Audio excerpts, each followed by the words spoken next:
Should Poco F1 users exchange and get the Mi 11X?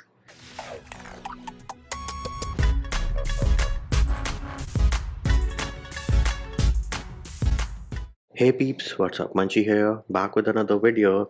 And of recent, I've been getting some comments that, hey Munchie, should we exchange the Poco F1 and get the Mi 11X because there is a sale on Amazon India for the Mi 11X wherein you can exchange your device, the Poco F1, get like 10 grand for it, all the marketing and stuff away. You can get the Mi 11X with an exchange for like 18.5 or something Indian rupees. So should you do that? My answer is yes, but I am of course going to explain my answer, and all the relevant videos which I think you should watch before you even decide to get the Mi 11X are linked in the description of this video. So you should watch those videos and then make up your mind. But here is my opinion about this. So the Poco F1 LCD panel, right?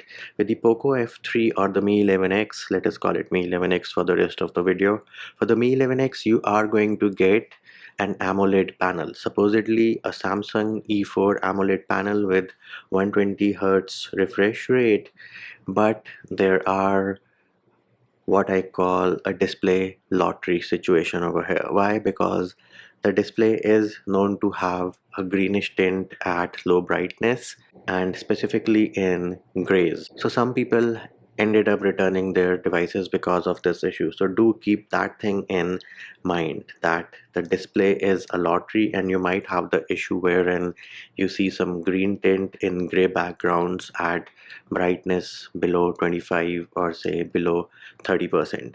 So that is again something which you should be aware of, and thing to keep in mind is, are you going to use your phone in that specific situation if you get a device with a tint? So that is one thing which needs to be taken care of. Then next up, let us talk about the camera. So the camera on this guy is almost like a 2-year old sensor, and it's not like top of the line in the current market, but again, it is a Sony sensor and you are going to get Gcam ports, and Gcam does improve the performance of this camera. And of course, to install Gcams you don't need root. Camera to API is enabled out of the box, so you can use it on MIUI without rooting your device. That is one thing.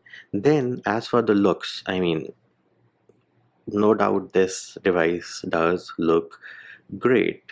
The color which I have, and specifically I got this color. Why? Because this color is not a fingerprint magnet. And before you ask me why do I have the Poco logo, so this is the international variant and this is the Poco F3, which is sold as the Mi 11X in India, and in my humble opinion they should have sold it as the Poco F3 in India as well. But then again, you can't charge a premium Mi price for a Poco device in India, and they also had to sell the Poco F3 GT. So those are the marketing things.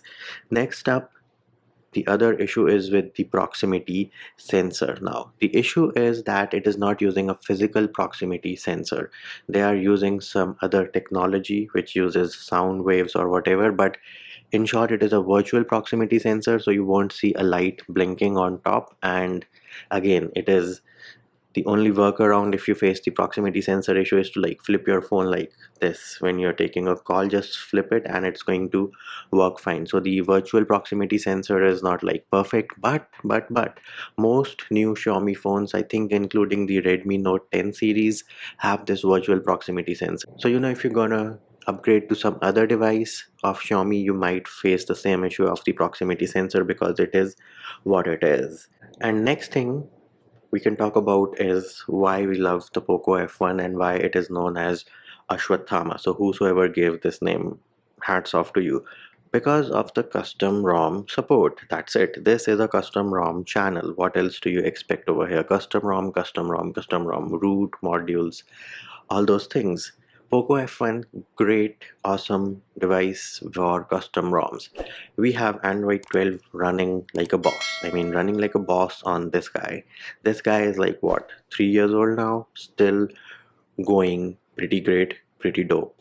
This guy, Mi 11X, not to be left behind. Yep, I am running Android 12 beta 3.1 on this guy right now, and you have a new ROM coming out every day for this device as well. So the custom ROM support for this one, I think, should be as good as the Poco F1. So you have official Lineage OS available, official POSP available, official Evolution X available, CR Droid available, kernels available, unofficial pixel experience available. Hopefully we get official pixel experience as well down the line. So the custom ROM support for this guy is great. Might not be as good as the Poco F1, but it is great.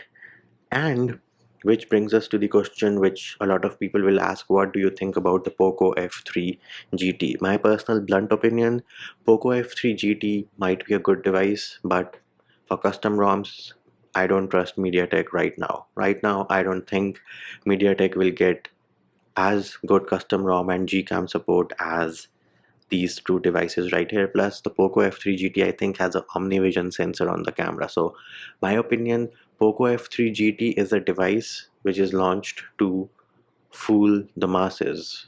A MediaTek 1200 for the price, or for more price than a Snapdragon 870 series?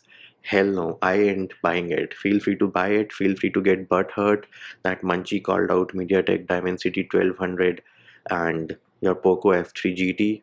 Feel free to do so, but that is my opinion and I'm going to stick to it in the current situation. Poco F3 GT is just a sham in my humble opinion. Considering that I've told you all the major issues with the Mi 11X, I still say, if you have to upgrade, again, if you have to upgrade, if you have to, it's not like a necessity that you do it. If you have to do it and your device is like kind of dying, then I think in the current situation, Mi 11X is a good choice considering you get great custom ROM support. Those of you who do not want custom ROM support, have a look at the IQ7. You might have to spend some more, but again, I think the IQ7 is a more balanced device than the Mi 11X. The only downside of the IQ7 which I see is that it has no custom ROM support. If I were to buy a device and if I were to live in a world where custom ROMs don't exist, right, and I had to make a choice between the Mi 11X and the IQ7, considering the price difference is like not much, 2 or 3 grand, I would go with the IQ7. I say it bluntly, but if custom ROMs are available, I love my custom ROMs. I would any day buy the Mi 11X over the IQ7 and your Poco F3 GT if I were to upgrade from the Poco F1. Why would I not get the Redmi Note 10 series? Because I like my 8 series processor. Pretty blunt answer. I mean, that's it. That's the only reason.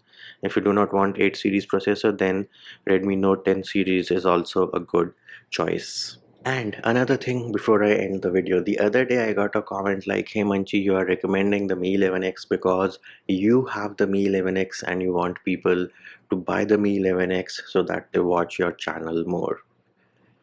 Well, if you're coming to my channel with that mindset, then clearly you don't know me well enough.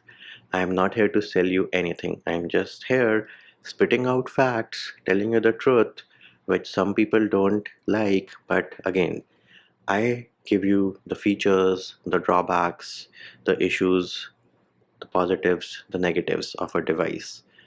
Whether it suits you or not, that is a decision which you need to make. So again, if you have the mindset that, oh, he's trying to sell us the Mi 11X because he has the Mi 11X, well, nothing I can do about that mindset, but all I can say is you need to change your thought process. And I hope that helped and answered some of your questions. See you when I see you.